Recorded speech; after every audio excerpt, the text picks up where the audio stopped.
Barnicle, another thing he has to do is say, I was wrong. I mean, in whatever way Barack Obama is comfortable in saying, I underestimated ISIS's threat, that actually is comforting to the American people, too. Well, he would have to begin before that and say, I have never had a Syria policy, and that was a mistake. That's true. Right. That's true.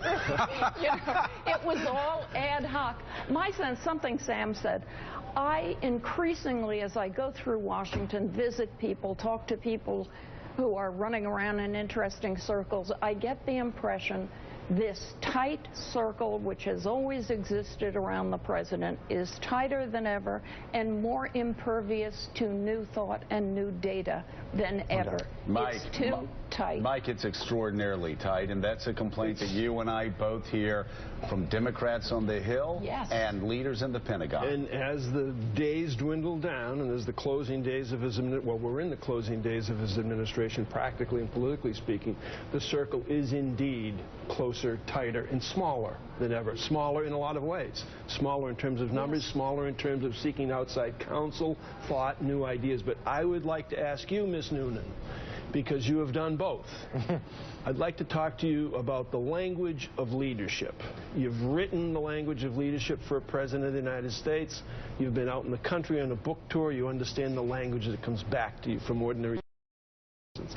So the President of the United States, Barack Obama, could certainly employ the language of leadership. We've seen him do it. We haven't seen him do it about this particular issue, this particular crisis. Do you think that because he's president, because of all the things that he sees that comes across his desk, that presidents see that no one else sees, that when it comes to Syria, when it comes to ISIS, he's looking at a situation where he knows no matter what we do, and we could do several things successfully, we have no real allies? Well, I think you might be able to, in your own awkward way, put together allies for, say, a punitive strike, a punitive hit that hurts ISIS very immediately, that is not a commitment to troops on the ground so much as it is the West and the civilized world answering back. Look, language comes from thought. I still think the president's thoughts are unclear. He says many words. There's a lot of wordage. There's a lot of verbiage. But when you go through it at the end, you're not sure you got any serious insight into his thinking.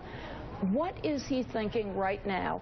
We have all been talking for the past 10 days about where will ISIS hit next? Brussels is shut down. Will they come to America? Can they come to America? If they come to America, how will they do it? What do we know? What can we infer from his statements and actions from Mr. Obama?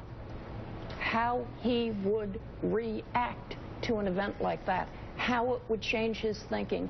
Does he understand the American people enough to know that a hit on America would get Americans very angry and rather bloody-minded, and their desire for a response would have to be met one way or another, but thoughtfully and in a way the American people understood.